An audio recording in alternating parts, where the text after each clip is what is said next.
Bonjour à tous, bienvenue sur la magie d'Émilie pour cette deuxième vidéo inspirée qui aura pour thème la loyauté. Donc la loyauté, qu'est-ce que c'est? Être loyal, c'est souvent en lien avec la loi. Et la loi, ici sur Terre, c'est la justice faite par les hommes. Donc pour moi, la loyauté, il y a quelque chose de fondamental à comprendre, c'est que c'est quelque chose de terrestre. Et moi, en tant qu'être humain, et si vous êtes abonné à ma chaîne, vous comprenez bien que la dimension spirituelle de mon être et de mon âme est prédominante dans ma vie et dans la façon dont je veux conduire ma vie et dont je pense que je dois conduire ma vie. Et du coup, la loyauté ne peut pas être un principe qui est uniquement terrestre puisqu'elle renierait une partie de moi, la plus fondamentale, qui est mon essence et qui je suis et qui vous êtes. Donc je viens sur ce principe de la loyauté parce que la société dans laquelle on grandit et on se construit, alors je vais revenir un petit peu sur le développement de l'enfant, mais l'enfant quand il se développe, les premiers éducateurs, les premières personnes qui lui donnent les codes sociétaux pour relationner, qui lui donnent tout ce qu'il a besoin pour grandir, ce sont les parents. Et puis après, le noyau familial plus large de la famille, des oncles, des tantes, des grands-mères, etc. Et puis plus loin, les premiers profs, les camarades de classe, les premiers petits copains, etc., etc., les activités extrascolaires, et compagnie. Donc voilà, l'enfant a besoin pour survivre de cette dépendance qu'il a avec l'adulte qui va s'occuper de lui, et donc parce qu'il a besoin d'amour pour grandir, et puis aussi parce qu'il a besoin de soins vitaux.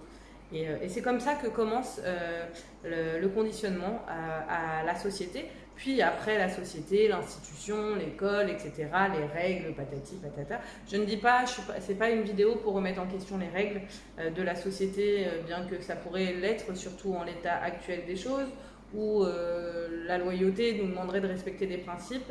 Vous pouvez juste vous poser la question à savoir, est-ce qu'actuellement vous êtes en accord avec ce qui vous est demandé? Est-ce que ça vous semble juste? Et est-ce que ça vibre ok avec votre âme?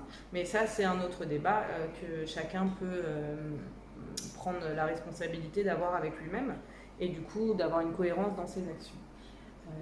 Ceci dit, du coup, la loyauté, ce n'est pas uniquement de relationner dans une société selon les codes qui vous semblent bien, mais vraiment bel et bien de prendre conscience qu'à un moment donné, une fois qu'on est adulte, si on veut être épanoui, heureux et souverain, donc on revient sur la notion de souveraineté, eh bien, il va falloir que l'on se regarde et qu'on regarde si effectivement ce que l'on applique est juste pour nous. Est-ce que nos relations familiales sont saines, sont équilibrées? Est-ce que notre famille ressemble plutôt à une prison, quelque chose qui nous contraint, qui nous limite, qui nous enferme, qui nous oblige à se conformer d'une certaine façon à quelque chose? Ou est-ce que dans ma famille, je me sens libre d'être moi-même? Est-ce que dans ma famille, je me sens heureuse est-ce que je vibre l'amour en fait avec eux? Ou est-ce que en fait c'est une torture parce que pour la famille? C'est souvent une grosse souffrance pour beaucoup de gens. Ces premiers liens, ce premier socle, et même à l'âge adulte, je parle même pas de l'enfant. Aujourd'hui, la famille, très souvent, c'est une source de souffrance, c'est une geôle, c'est une prison dans lesquelles chacun se cache derrière les concepts de la famille, de la loyauté familiale, de un petit garçon ou une petite fille ou un enfant doit se comporter comme ça avec ses parents, ou un parent, nanani, nanana. Bref, il n'y a pas de liberté d'être là-dedans. Personne ne respecte l'authenticité et l'intégrité de chacun. On se cache et on s'enferme dans un dogme familial, dans une idée idéale de la famille, alors que tout le monde connaît tout un tas de familles, et c'est jamais très simple, c'est rarement très sain.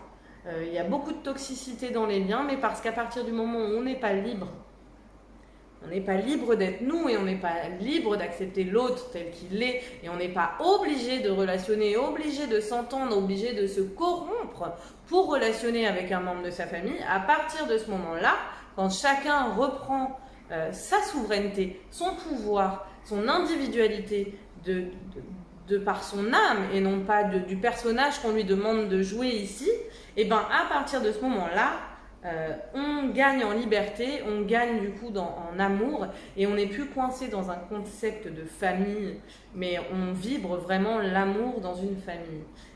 Je parle de ça parce que je côtoie beaucoup de personnes et dans les échanges que je peux avoir avec les gens, souvent j'ai effectivement ce retour de cette souffrance au quotidien, de la peur de décevoir sa famille, la peur de trahir les siens aussi, si on choisit un partenaire amoureux, si on choisit, je sais pas, un parti politique, une autre façon de vivre sa vie que la pensée familiale prédominante. Et je trouve ça triste en fait, de ne pas comprendre, et pas juste avec sa tête, mais juste triste de se dire que pour être aimé, on est obligé de se corrompre. Et je voulais juste, en fait, dans cette vidéo, vous introduire ça. À quel moment vous vous corrompez, vous? Est-ce que dans la famille, vous devez vous corrompre pour être vous-même? Est-ce que vous pensez que c'est sain et que c'est juste pour vous? Et pourquoi vous vous infligez ça? Je sais très bien qu'il y a une grosse source de souffrance quand on perd son groupe d'appartenance, quand on se sent à l'écart, quand on se sent différent. Mais est-ce qu'on n'est pas là? Est-ce que notre âme n'est pas là justement pour vivre ça? Et pour quelque part se choisir coûte que coûte, peu importe les liens dans lesquels elle relationne, parce que justement l'amour de soi vibre l'amour de l'autre et non l'inverse. Parce que devoir choisir quelque chose pour ne pas trahir les siens, ça me fait penser un peu, vous savez, aux gangs où même s'il y en a un qui a fauté, il faut qu'on le couvre par amour. Enfin, c'est même plus du coup de la loyauté en fait, c'est de l'emprise. C'est de l'emprise en fait, c'est de l'emprise affective, c'est de la corruption affective, enfin appelez ça comme vous voulez. Ce qui est important, c'est à un moment donné dans sa vie, quand on en a marre de souffrir, quand on en a marre de rejouer toujours la même chose, parce que si on le joue dans la famille, on peut se dire à 99,999999999% qu'on le rejoue dans toutes nos relations, et que du coup la priorité c'est toujours les autres, de ne pas décevoir les autres, de se comporter comme les autres aimeraient qu'on se comporte. Et c'est inconscient, hein, c'est même pas toujours conscient parce qu'on n'est pas bête. Si vraiment on avait conscience qu'on n'était pas nous-mêmes, on le ferait pas. Et ben, du coup, ça domine votre vie et ça domine vos schémas relationnels. Et encore une fois, la base, c'est d'appliquer pour soi-même cette loyauté et de se déconditionner de tous les principes familiaux dans lesquels vous vous êtes embourbé. C'est-à-dire, ça semble juste ou pas pour vous, ça vibre juste ou pas pour vous, peu importe ce que Tartampion, la bienséance penserait, la pensée commune penserait, qu'est-ce qui vous fait vibrer? Qu'est-ce qui vous paraît avoir du sens? Est-ce qu'on est obligé, quand on est un enfant, je sais pas moi, d'aller tant de fois par semaine, aller voir sa famille, alors qu'en fait ça nous coûte et ça nous rend pas bien parce qu'on n'est pas nous-mêmes? Enfin, là je suis pas en train d'inciter à casser les familles, que les choses soient claires. Là, ce que j'incite moi, c'est que les relations soient des relations libres. Qu'il y ait de la famille ou pas, que ce soit un lien de sang ou pas. Parce que pour moi, la famille, déjà, c'est la famille d'âme. Et que du coup, on peut vite passer de principes familiaux, soi-disant sous couvert d'amour, à en fait quelque chose d'enfermant et quelque chose de malsain, de toxique et de néfaste pour l'évolution de l'âme et pour notre évolution à nous, mais aussi des autres. Et encore une fois, Vous pouvez élargir à plus loin que la famille, vous pouvez élargir à la société si vous voulez. Ce qui est important, c'est de revenir à soi et de se faire confiance, non pas en fonction de ce que l'on nous a appris comme codes sociétaux, mais ce qui nous fait vibrer ou ce qui nous rend heureux ou pas. Et il est très important de commencer par le noyau familial, parce que c'est là le nœud, c'est comme je vous le disais au début de la vidéo, c'est là que tout a commencé. Et le but, pour moi, être en amour pour sa famille, c'est pas faire ce qu'ils veulent de moi pour ne pas contraindre ou compromettre leurs égos ou leurs besoins. Mais pour moi, c'est d'être assez confiante en moi, d'avoir assez d'amour pour moi-même pour leur dire, je sais pas moi, papa, maman, papy, je t'aime. Cependant, je me sens mal à l'aise dans la relation que j'entretiens avec toi. Je me sens mal à l'aise parce que j'ai l'impression, et je refuse, de devoir me compromettre pour relationner avec toi. J'ai envie que toi tu restes tel que tu es, et que moi je reste tel que je suis, mais qu'on trouve un compromis qui soit sain pour tout le monde. Ça a l'air facile quand je le dis, mais regardez autour de vous et regardez toutes les familles autour de vous, est-ce que vraiment c'est quelque chose que vous voyez appliquer? En général, vous avez plutôt des jugements du style « Ah bon, bah, t'as pas fêté Noël avec ta famille ? Ah bon, tu vas pas les voir, ils habitent… Bah, ils ont quel âge ? Ah ouais, mais tu sais, en ce moment… » Bon, bref. Je juge pas. Chacun vit sa vie selon ce qui lui semble juste. Et tout est expérience. Et en ça, il n'y a pas d'erreur.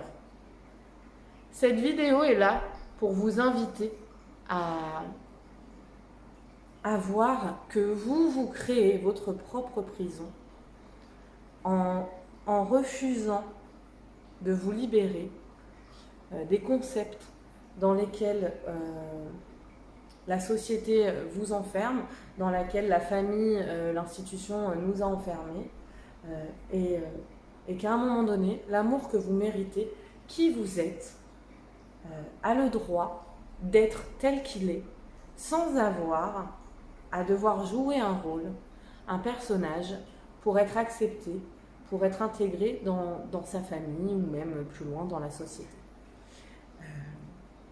Voilà. C'est ce que j'avais envie de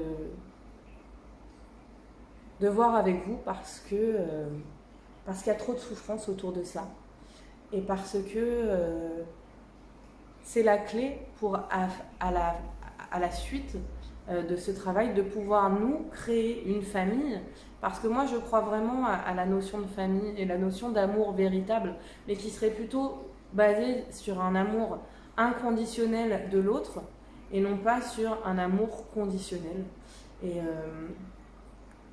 Et pour pouvoir du coup créer cette famille que l'on a envie de vivre, de créer, de construire. Et c'est pas grave si on a eu des expériences qui ont capoté, ça arrive, tout est expérience et tout fait partie de la vie. Mais ce qui est chouette, c'est que jusqu'à ce qu'on ait encore notre dernier souffle, on peut encore changer la donne, on peut encore expérimenter des choses différentes, on peut faire intervenir la magie. Et la magie, elle existe parce que c'est l'âme qui agit.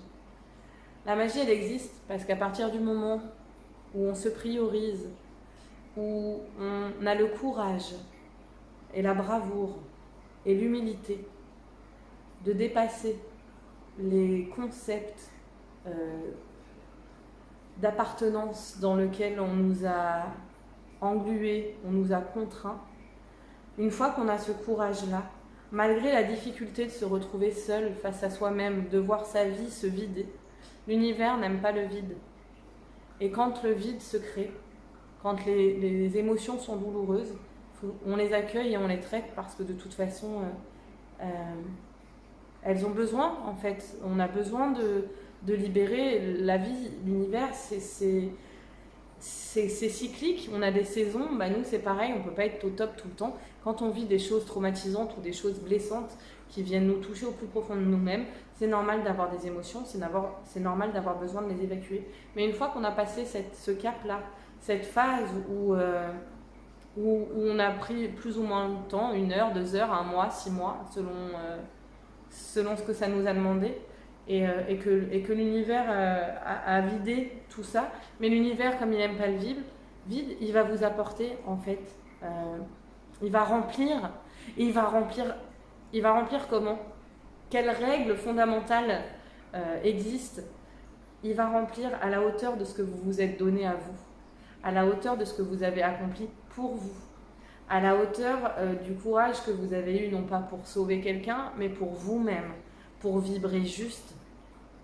Et l'univers, là, il est magique. L'âme, là, elle est magique. La magie, elle est là. Et vraiment, je vous invite à en faire l'expérience. Alors, je ne suis pas en train de vous dire que ce sera super simple dès le début et que vous allez tout de suite récolter les fruits de votre travail. Parce que vous voyez, en agriculture, il ne suffit pas de planter une graine pour que le lendemain, on ait une fleur ou même un fruit. Donc, ça prend du temps. Et puis, on peut avoir des intempéries. On peut avoir des cyclones, on peut avoir des tempêtes, on peut avoir des rafales. Notre champ, il est ravagé et il faut le reconstruire. Donc, je ne suis pas en train de dire que ça va être facile, la magie, elle est là, c'est magique. Et ça apparaît instantanément.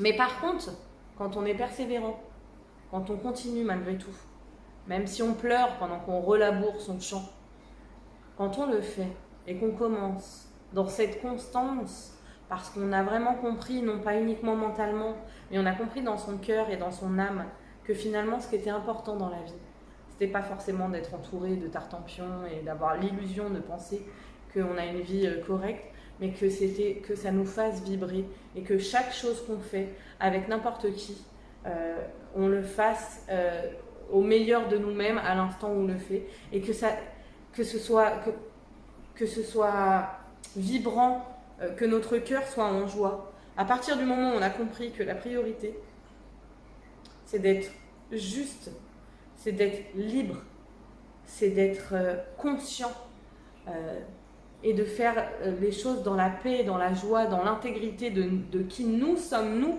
en tant que personne, mais en tant qu'âme, eh bien, à ce moment-là, peu importe le temps que ça prend, peu importe les tempêtes et les cyclones que vous avez traversés, la magie finit par opérer. D'ailleurs, j'ai envie de vous lancer un petit challenge, si vous êtes d'accord. Essayez de l'expérimenter sur un temps, 3 semaines, 1 mois. Et faites-moi un retour de ce que l'univers vous renvoie. De ce que l'univers vous renvoyait juste avant de commencer et de ce que l'univers vous renvoie quand vous avez commencé. Donc effectivement, vous pouvez avoir des expériences un petit peu difficiles au niveau émotionnel, des expériences de rejet profond, de tristesse, d'isolement, de dépression même, de tristesse de l'âme. Il peut y avoir de ça, mais une fois que ça s'est passé et que ça a été accueilli et que ça a été pris en charge comme un enfant, comme quand vous consolez un enfant qui est triste, quand ça a été traité, et quand je dis traité, c'est pas forcément que c'est terminé, mais vraiment que ça a été entouré d'amour, et que vous continuez, il y a forcément quelque chose de magique, au moins une chose magique qui se transforme, au moins une situation où tout était bloqué qui commence à s'ouvrir, un peu comme des petits bourgeons. J'aimerais vraiment, et je vous remercie de le faire si vous prenez le temps, c'est de me partager votre expérience, parce que vraiment on peut apparenter ça à de la magie. Quand on comprend ça, tout ce système de prison affective, de prison de la vie, où on revit toujours inlassablement les mêmes blessures, les mêmes souffrances, et qu'on arrive à créer, un peu comme le battleur dans la lame de tarot, vous savez, qui a ses outils et qui commence à... En fait, quand on redevient ce petit battleur avec la sagesse de notre âme, donc l'âme, on peut dire que c'est la papesse quelque part, et ben on commence à créer comme l'impératrice. Donc l'impératrice enfin déjà je vais revenir sur la papesse. La papesse, c'est celle qui a la connaissance. La connaissance pour moi, c'est la connaissance non pas que de l'expérimentation, de l'expérience, mais plutôt la connaissance de la connexion à l'univers, de ce que je vous parlais comme loi d'attraction par exemple, parce que quelque part se donner à soi, enfin comprendre que ce que l'on se donne à soi, c'est ce que l'on reçoit de l'univers, c'est la loi d'attraction. La loi d'attraction, moi j'ai eu du mal à la comprendre pendant longtemps, mais en fait c'est très simple.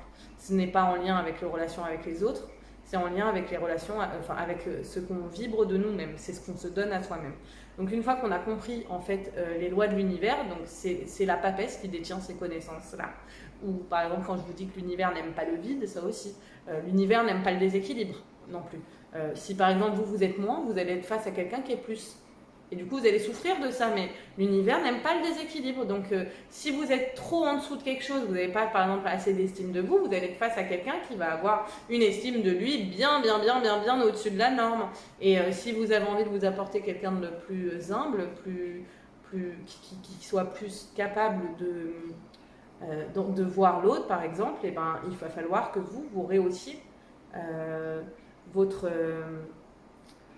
votre niveau d'estime de vous, de façon à avoir quelqu'un en équilibre avec vous, dans le juste milieu. Si vous êtes en trop, vous aurez quelqu'un en moins. C'est toujours... en fait, c'est simple, une fois qu'on comprend ça, et ben, on arrive au stade de l'impératrice. L'impératrice, c'est une femme qui est connectée à ses émotions.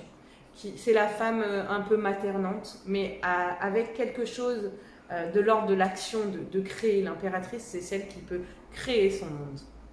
Et vraiment, cette deuxième vidéo couplée à la première, on en arrive à là. On en arrive à comment créer vraiment sa vie.